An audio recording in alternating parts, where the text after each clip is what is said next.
Good morning, groovy citizens, and happy Motivational Monday. Yes, it is Monday. It's the start of the work week for most of us. And guess what, y'all? Today is going to be a great day, but today is also going to start a great week. You can bet that because I have claimed it for myself just as well as I have claimed it for you. So I don't have any updates for you today. So we're going to, only update I do have is, as you can see, I did something a little different today with my hair. I went with the little side part. It's not perfectly straight, but guess what? It's straight enough. So we did a little side part thing this morning. So like I said, it's trying something different. And then other than that, we're going to jump into today's topic, which is, y'all, I'm trying to tell you, I am loving it. It is, you have to keep the faith. I was watching this video over the weekend, and Bishop T.D. Jakes was talking, and he talked about how you have to keep the faith. And he says, if you lose your spouse, keep the faith. If you bury your child, come on somebody, keep the faith. If you have to downsize, keep the faith. If you have to move in with your mama, keep the faith. If you are at your wits' end, keep the faith. If you have to catch the bus, keep the faith. If you have to come, keep the faith. If you get sick, keep the faith. If you lose your kidney, keep the faith. If you got heart trouble, keep the faith. If you I wrote that twice, I'm sorry. You might not get a new heart, but you got to keep your faith. You don't know what you've got until all hell breaks loose. Can I put a pin right there? You don't know what you have until all hell breaks loose. Okay?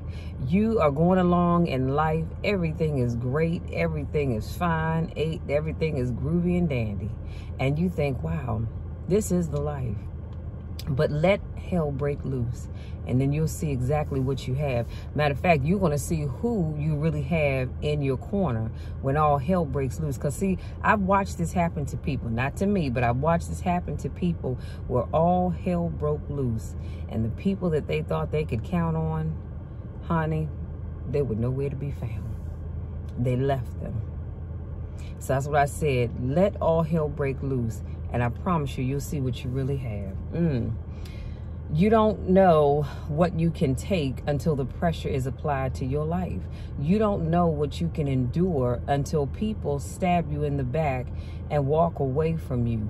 You don't know how much courage you have until you've been under fire and the struggle and the under fire, struggle, and tribulation. You can't learn what's in you sitting back in a lazy boy chair, hitting the remote control. Come on now, watching HBO or Cinemax. But when all hell breaks loose, that's when you get to see what you got.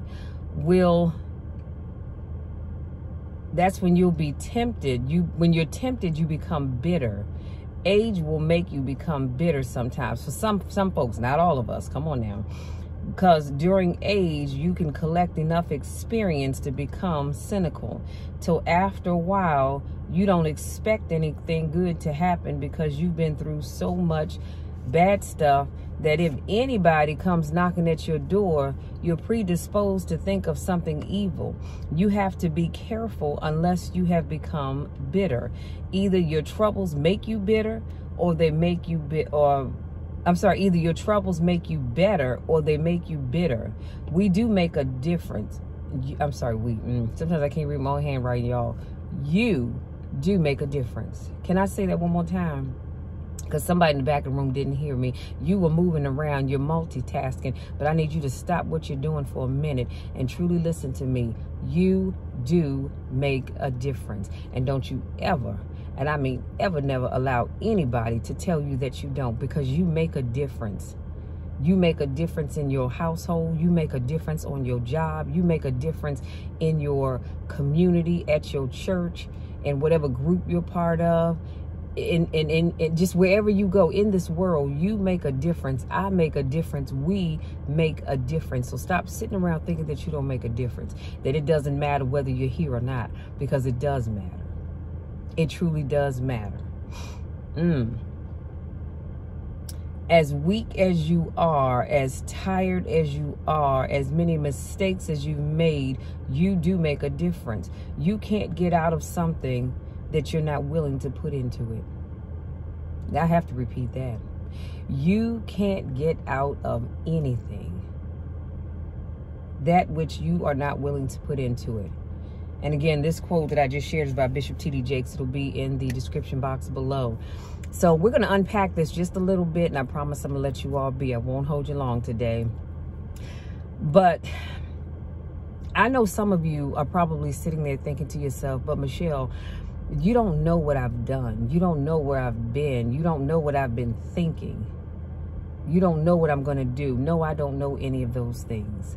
But I do know that regardless of any of that, you still make a difference.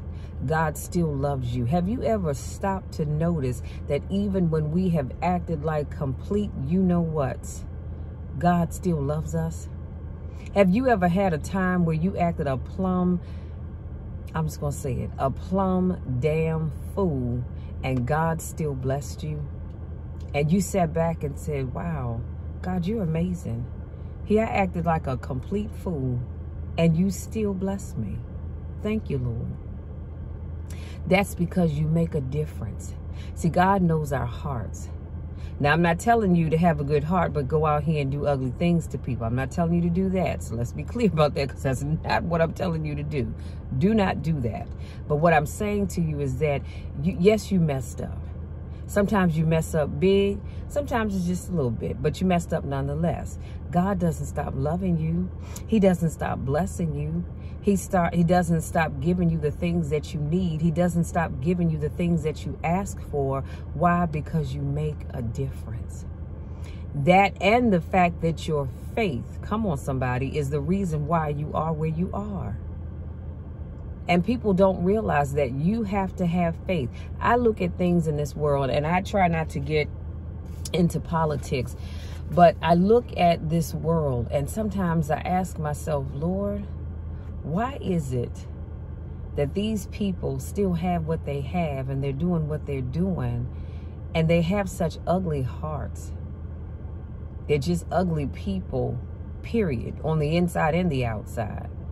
And because of their behavior, that's what makes them ugly. I'm not saying that they're just necessarily ugly people, but their behavior makes them ugly on the inside and the outside, yet they still have.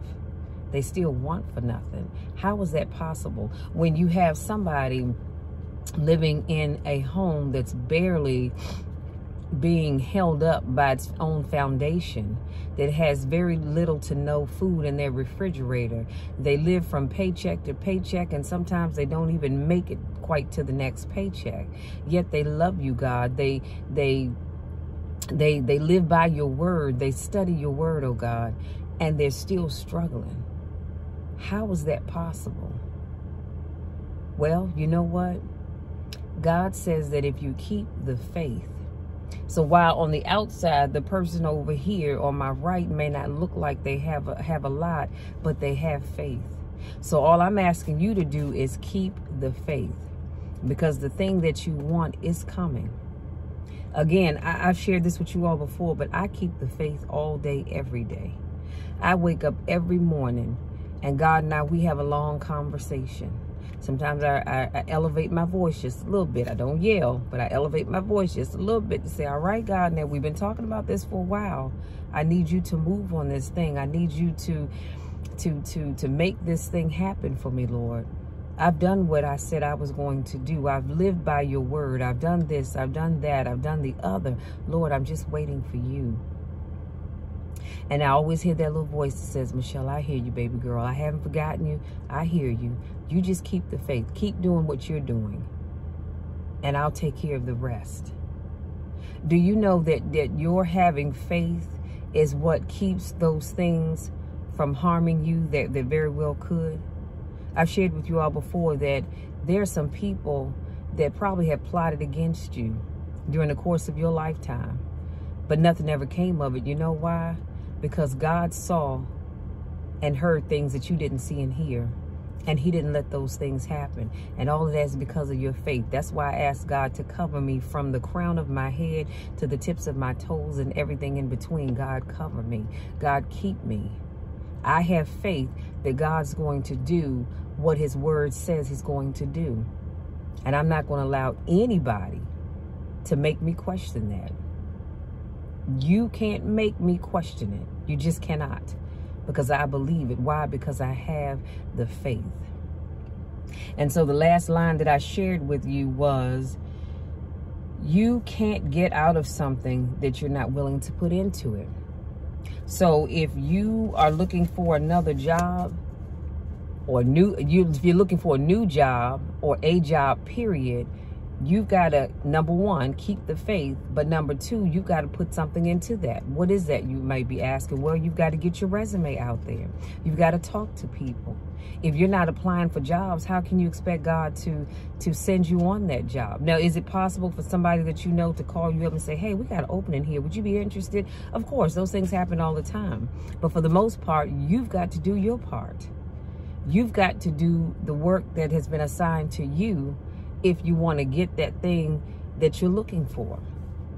So stop thinking that you can get out of something that you're not putting into it. If you're in a relationship and you want this to be a great relationship, yet you bring nothing to the table, how can it be a great relationship? And I'm not talking about financial stuff, or I'm not talking about stuff. I'm talking about, you can't bring an ugly attitude to that relationship and you think that man or that woman is going to love on you. Why should they? Why would they? And you're acting like a you-know-what. That's not going to make them want to love on you.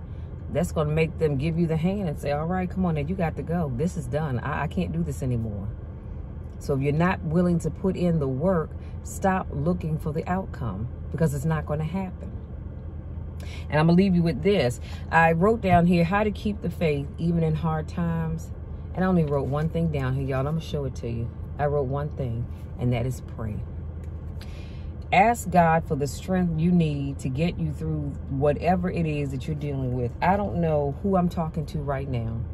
I don't know who needs to hear this right now, but you're going through something. It may not necessarily be something severe, but you're going through something. All I'm asking you to do is just to pray. Pray and ask God to give you the strength to wait. I know it's not easy. Been down that road before, many times before. It's never easy, but it's worth it. So I want you to pray. And the Bible talks about that we should never cease to pray. You should be praying all the time. I get up every morning. This is my hand to God, but I get up every morning and I thank God before I ask him for anything. And some mornings I don't even ask him for anything. I just want to thank him. And then I go to prayer for you all. Many of you I don't even know, have never even met before. But I go to God and I pray for you. I ask God to cover you. I ask him to keep you safe. I ask him to send on the jobs that you're looking for. I ask them to bless your homes. I ask them to heal your bodies. I ask them to heal their loved ones, your loved ones and your friends. I'm asking God all of this stuff, and we're having this serious conversation, and then I get to what I need. But I want to make sure I ask God to bless you all, to keep you all, to cover you all before I ask for anything for me. And then there's some days I don't even ask for anything for me, because I want God just to bless each and every one of you. That's why when I tell you that I love you, I need you to believe that, because I truly love each and every one of you. Again, many of you I've never met. I probably never will get a chance to meet. And it's all right, because I can still love you anyhow. And I can still want the best for you. But again, I need you to keep the faith. Keep the faith that whatever it is that you're hoping for, you're wishing for, is going to come. And understand that it may not always come when you want it to, but we serve an on-time God, that he will show up. And God has a way of showing up and showing out. You guys, that's it. That's my time. I want to say thank you so much for giving me a few minutes to speak life into you. And hopefully something that I said resonates with you. Hopefully it makes you stop and think, you know what? I just have to keep the faith, because it will happen. I just have to believe it and just wait. do my part and wait. If this is not your first rodeo, I want to say welcome back. So glad to have you back here with me. I miss you guys. You know, I just love you all. And when I don't get to see you, I miss you. Go out there. Have an amazing day on purpose. Go out there. Do great things. But go out there and keep the faith. Y'all know the drill, you know the spiel. I love you to the moon and back, and there is nothing, and I mean absolutely nothing that you can ever do about that, because it will never change, no matter what. Y'all go out there. I love you, and we will talk again on Wednesday.